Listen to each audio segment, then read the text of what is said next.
Okay, good afternoon, students, Shakespeareans, and perhaps some students from my 201 class are watching this as well.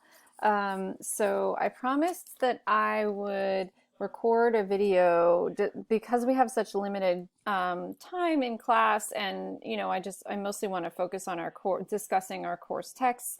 I thought I might record some videos outside of class, some lectures on grammar and things I see that are sort of common problems in your writing, and that we would normally deal with together.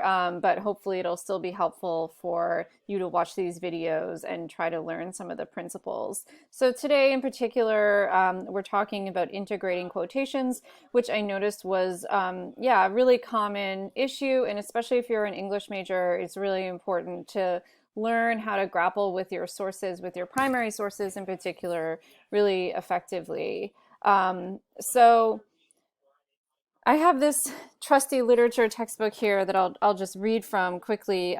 Quotations ground your paper in the literature you are discussing and prevent your argument from being overly abstract. They also allow the author of the literature a chance to shine through in their own words, showing that you respect and articulate the author's work. Quotations bring emphasis, variety, and specificity to your writing.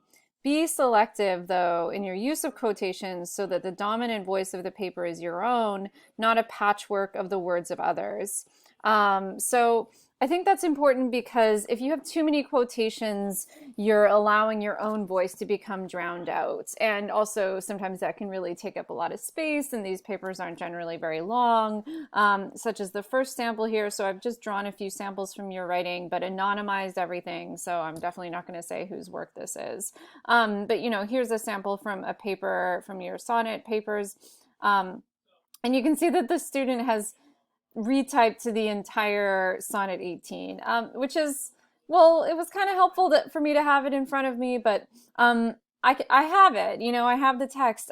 This is something, it makes it look almost more like a response paper to the whole sonnet. And so this is just taking up a little bit too much space. And again, like the main concept here is you need to be in control of the paper. I want to hear your writing as primary, not Shakespeare's or not whatever person you're writing about.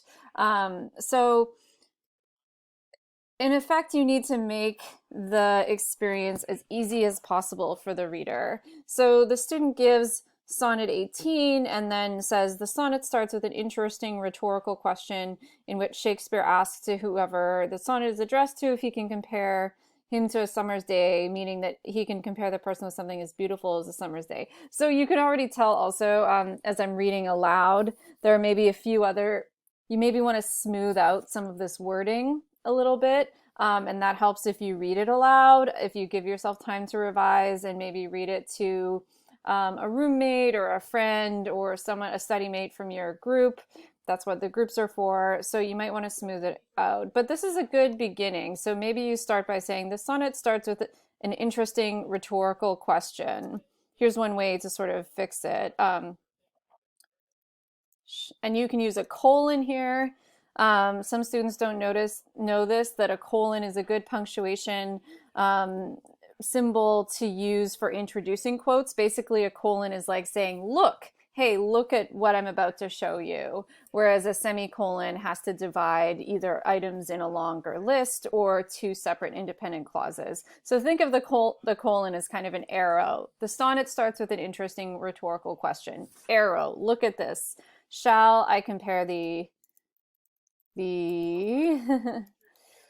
to a summer's day? And then you would say just the number 1 for line 1. We already know what sonnet you're talking about, so you don't have to say sonnet 18 in the parentheses there. And then you would say, in this question,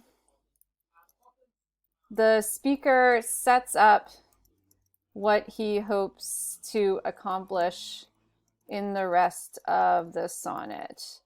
And then what is the student said here?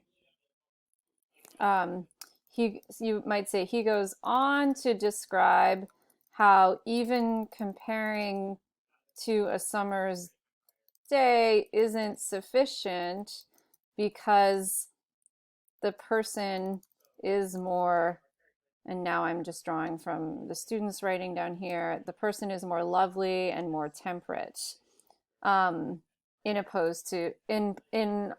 contrast with the summer's day, which is all about heat and humidity. So you might fiddle with that a little bit, but you can see how I played with this, and I like how down here the student has just integrated the lines into their prose, and that's really what we're aiming for. Is you take out specific words, specific phrases, and sort of incorporate, or seamlessly, if you can, include them into your own discussion, and then you have like the line number at the end.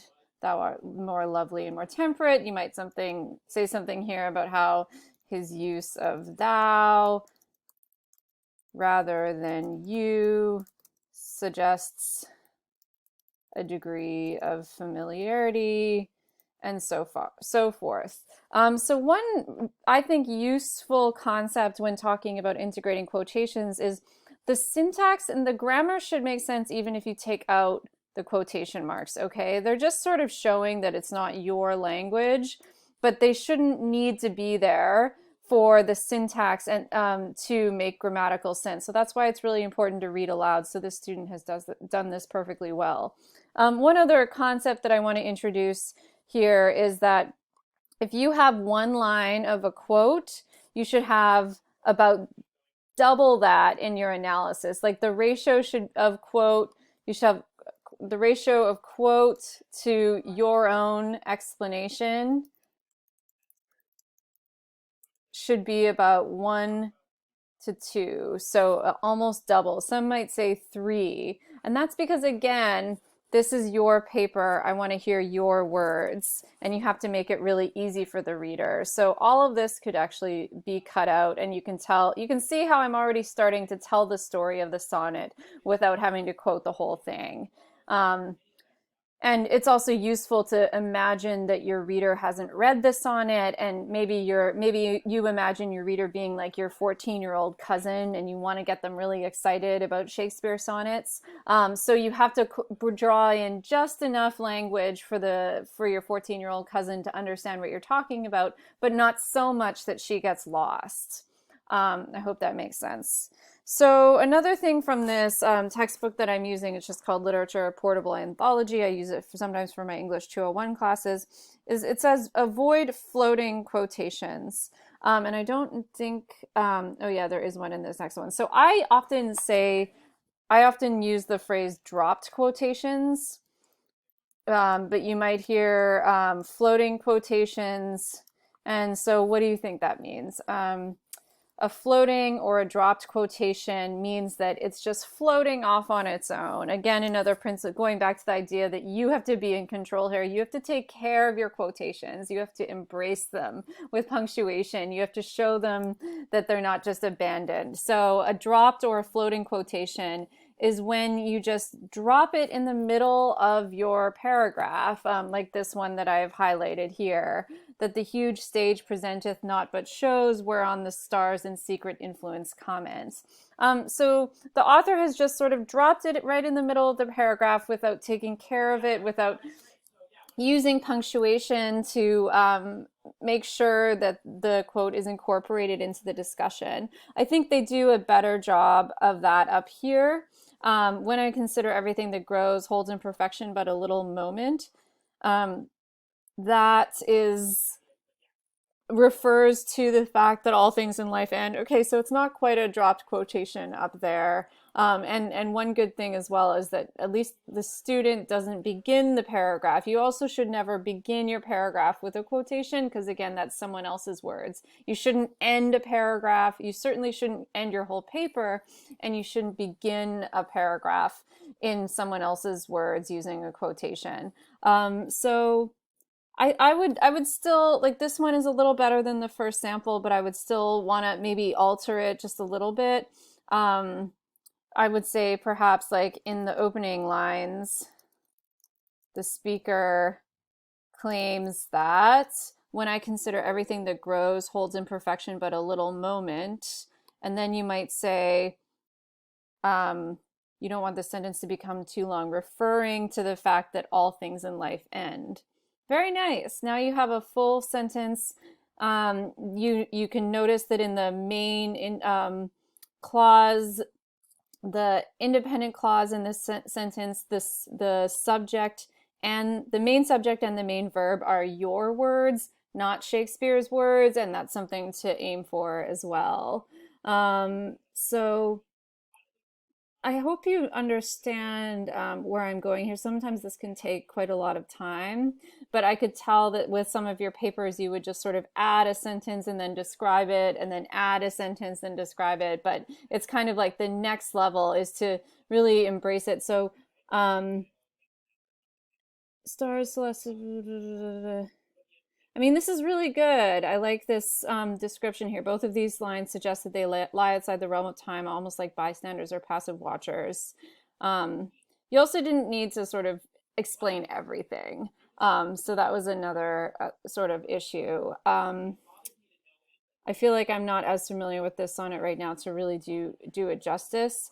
I'm just going to jump down here, especially if you're in my 201 class. This is one example of a student who, this is the beginning of a paragraph. Furthermore, in lines 57 to 64, Lanier states, and I know this isn't for my Shakespeare folks, but the point is, not Eve, whose fault was only too much love, and then you should have this backslash to divide every single line, which made her present to her dear, backslash that. So this is a long quote, and it's opening the paragraph. And what I want to see is a nice topic sentence that would say something like, in the third quatrain, the speaker shows that Eve merely wanted further knowledge and to share what she learned with her husband, Adam. Okay, you need a topic sentence in your paragraphs. It should not be someone else's words. One thing I also wrote in some of your papers is that you might use what's called the no new contract to introduce your topic sentences, which maybe since we only have 3 minutes left in this video, I don't have time to explain right now. Maybe that's for the next video, but basically the idea is that the known, you restate what the known information is, and then here's what the new information is. This is the new information. I expect that your paragraph will be focused around this, and it's a contract because you're making a promise with me. And then when you have a long quote like this, it actually should be indented. So you don't need quote, if it's 4 lines or longer, yeah, it shouldn't look like this. Okay, the formatting is not my friend at the moment, so I just hope that you follow what I'm saying. That this part down here should be indented, not the whole thing. Yeah, all right, botching this little demonstration because I'm suddenly racing for time. Okay. So if you have a quotation that's 4 lines or longer, it should look something like this, but you would then divide up the lines. But there should only be very few opportunities to have such a long quotation because you need to be in control of what you're saying. But if you do have a quotation this long, you have to have a period here. You don't need a quotation. You can use square brackets to add in a period. Square brackets is another thing we can talk about. You use it if you need to change the inside of a quotation or take something out. Like if you want to take this bit out, square brackets, not just ellipses, okay? You want those square brackets as well. And then line numbers like 64 to 68 or whatever, which those aren't the line numbers. But you don't need quotation marks if it's a block quote because that's redundant. We already know by nature of it being blocked that it's a quotation. So in the last minute, I'll just say that this sample, this is a really well done example of integrating quotations. You can see the third stanza relates to love's relationship with time. We might want to add a transition here, perhaps using the known new contract, which I'd love to talk more about. Here Shakespeare places time as love's enemy, wherein love's not time's fool, though rosy lips and cheeks within his bending sickle's compass come. So I think like you can tell that the quotes are nicely integrated into the sentences. Although one thing I think I mentioned to the student, it's a good example, but it would be even better if they spent more time analyzing in their own words as well, because I think their own voice got a little drowned out by the other, by the Shakespeare sonnet. So I hope this helped you get some sense of how to better integrate your quotations in your papers, and thank you so much for listening.